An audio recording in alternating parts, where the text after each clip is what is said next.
Hey everybody, Shoebox Legends here. Thanks for joining me for another episode today.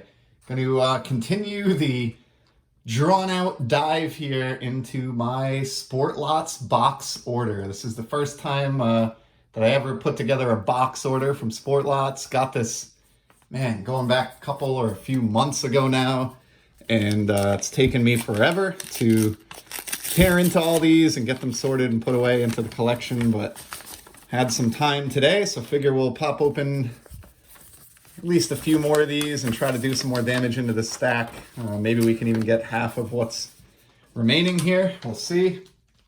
This first package here looks like just 4 cards in total, and 3 of them were a misbuy by me, or I actually made a mistake and picked something else up than other than what I sort of wanted or intended. So I bought these first 3 cards because I wasn't reading carefully, and they were priced very cheaply at like 50 cents, and I thought they were the chrome refractor version of these 65 tops inserts from this year's product.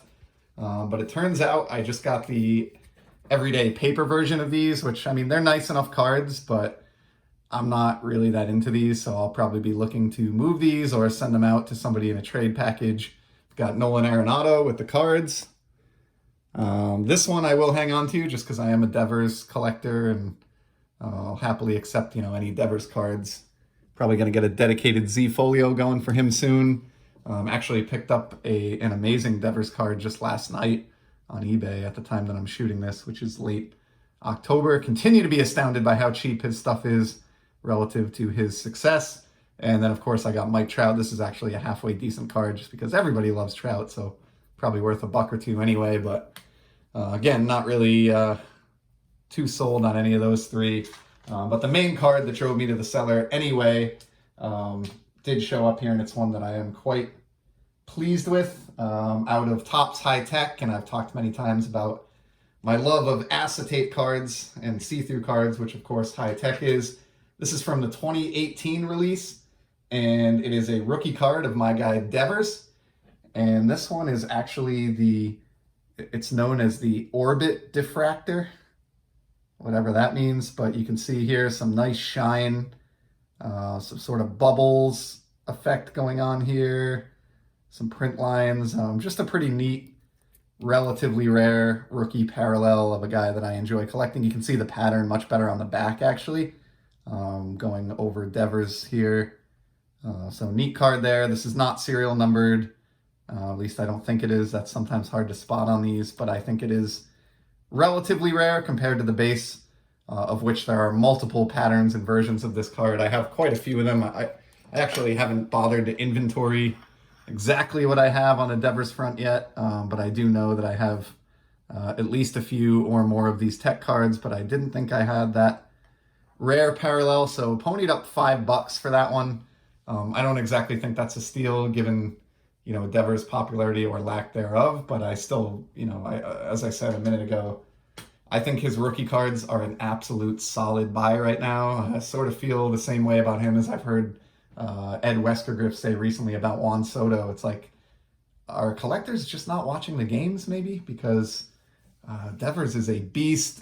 He just had a monster postseason. I know the Red Sox lost to the Astros. I was as bummed about that as anybody, but when you look at the stats that he put together in this regular season and in this postseason, despite the loss and despite dealing with a nagging forearm injury, and you combine that with his young age, and it's just, I just don't understand why more collectors aren't as excited about this guy as I am, or maybe Mike at Canadian Cards is, but I guess that means cheaper cards for us, so I won't complain too much. This seller did kind of a crummy packing job here. We have 3 singles sleeved inside a single card saver and then in a team set bag. But when you do that, you don't use any tape. They've started sliding out of the penny sleeve inside the card saver here. It doesn't look like they suffered any damage, but nonetheless, not the greatest job by the seller. I've certainly seen worse, though, and there's a theme to this one. You could probably tell by looking at the first card, and that is Adrian Beltray. So picking up some of his Topps Heritage Chrome cards. I got this one from back in 2006, which is, of course, the 57 Topps design. Pretty nice chromium Beltray there. And of course, this is numbered on the back.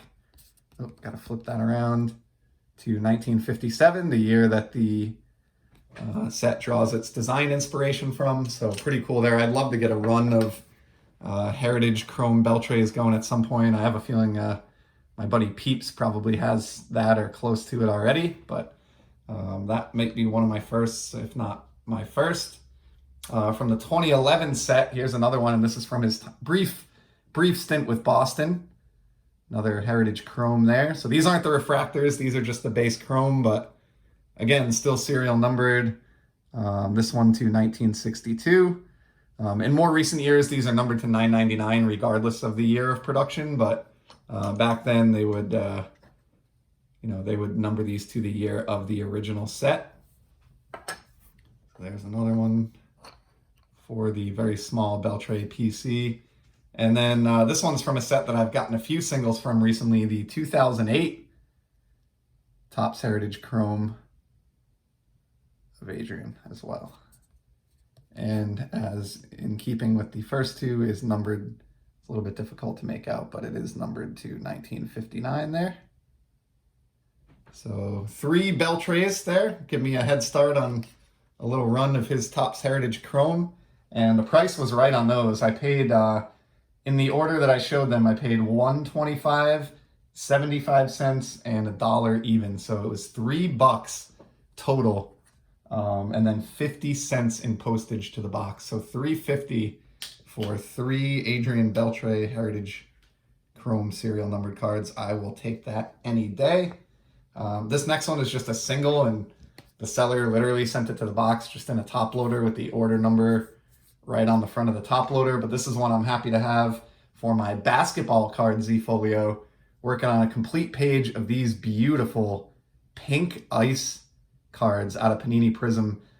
This set, which I think is the 2019 Prism basketball set, yep, I really like in particular because it has all the great parallels like this that Prism is known for, but the first 30 cards on the checklist are retired greats.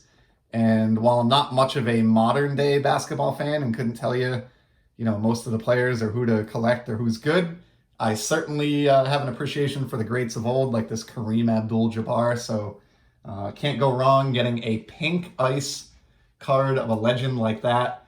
And again, the deal here was like just almost too good to be true. That cost 65 cents, and then postage was 21 cents. To the box. So for less than $1, I will happily add that card to my growing basketball card Z-Folio.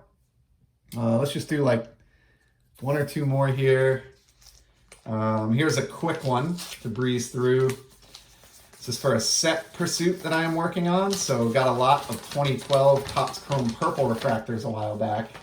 Unfortunately, don't have the Bryce Harper rookie, but I got a real steal on them and thought it would be fun to consider working on a set. And so I have 3 more singles here that I need towards that end, and these were each available for the site minimum 18 cents. So I got Shin-Soo Choo of the Guardians, Cameron Maybin, got the defense back there in the background, I guess. It's pretty funny. And then Craig Kimbrell, who's actually a pretty decent player to find for a site minimum 18 cents. So not a whole lot of backstory behind there. Those just found a seller that had 3 that I needed, all for my set pursuit and all available at the site minimum, and offered a very reasonable 55-cent shipping. So I was able to bring all 3 of those home for $1.09. So decent progress there on the purple set without really breaking the bank. And since we're about to cross over the 10-minute mark here, we'll just do one more. This looks like a small package, maybe 2 or 3 cards only. And yep, and this will also be the first time in this particular short episode that we touch on hockey. So just 3 singles here to close it out. The first 2 I have shown before on the channel. So these are 1992 Fleer Ultra cards that were a huge deal back in the day. Couple of rookie cards, I guess. I'm not sure if they're proper rookies, but a couple of rookies of Hall of Famers here. Teemu Selanne and Eric Lindros. These two cards with the foil ultra rookie ribbon coming down from the logo were just like absolute favorites of mine as a kid. These guys were studs. These were the types of players that every young hockey player, such as myself in the early 90s, admired. And so happy to have these two. I've got a few copies of them already, but basically went on Sportlots a while back and was just sucking up any that I could find for 18 cents. And this seller had a copy of each for the site minimum 18 cents per. So these will go into the Hockey Z folio, kind of working on a complete page of 9 of each of these, just because I love these cards that much. And I think those are, solid buys, junk wax or not, all day long at 18-cent price point.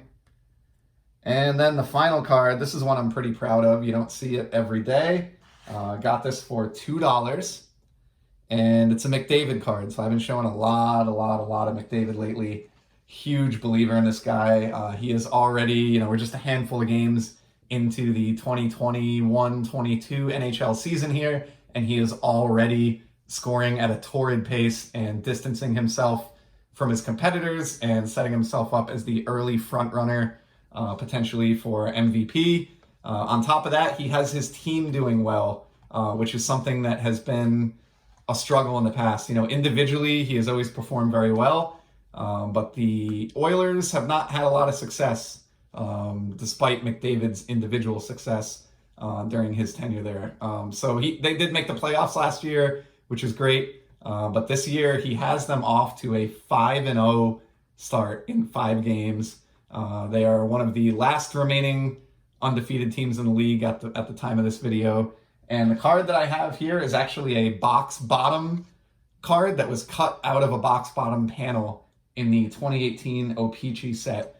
And it is a retro Connor McDavid. So there's no back to this because it was cut out of the box bottom, and O-Pee-Chee did not do backs for them this year. But I still believe this to be a relatively rare card. I don't know, I'm sure more people save their box bottoms or preserve them in this day and age than maybe would have, back in the 80s or 90s or some of the other box bottom cards that I grew up collecting. But I bet you there's not as many copies of this floating out there, especially not cleanly cut and nice and neat as this guy, as there are, his base card from the set or his retro parallel from the set. So for $2, thought that was a unique addition to my slowly growing collection of the best player in the National Hockey League. Happy to pick that one up. Happy to have grabbed all the rest of these. Appreciate you spending 12 or so minutes of your time checking out my cards, and I will certainly be back in the near future with some more sports card content. Until then, take care.